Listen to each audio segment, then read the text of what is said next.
Hey guys, I want to give you a quick explanation about how these welding helmets work. This is an auto darkening helmet, so when you first put it on, you will be able to see through this nice and clearly.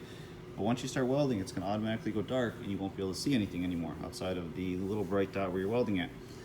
Now, on the side of this helmet is a dial, and that 9 is a number 9 shaded lens and 13 is a number 13 shaded lens. The higher the number, the darker the helmet gets, so it protects your eyes better for the brighter light. And you can adjust that while you're welding or as you need to make the helmet a nice color shade for you. On the back of the helmet, this is how you're going to adjust it to fit your head.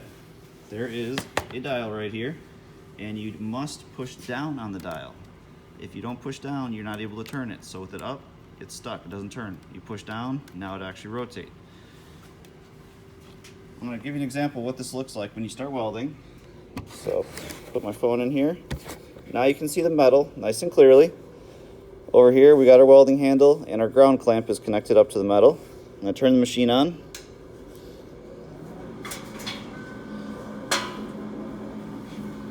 So you can see the nozzle of the welding tip right there, the welding gun. And you can see all around nice and clearly. But once I pull the trigger, everything's going to go dark.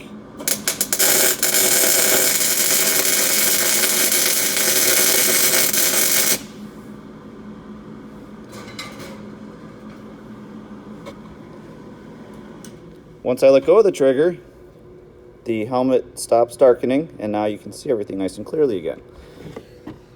It's important to know what is supposed to happen with these when you pull the trigger on the welder, because if it does not go dark, there's something wrong with the welding helmet. You need to talk to the teacher, talk to myself. A lot of these have a permanent battery that lasts X amount of years. In this case, this helmet lasts 6 years. After 6 years, it's expected the battery might die. So 6 years from 2015, so we're looking about 2021, there's a good chance this welding helmet will stop working, and either you have to replace the battery or replace the helmet. So if it does not darken, make sure you talk to your teacher. All right, any questions? Throw some comments at the bottom. Talk to you guys later.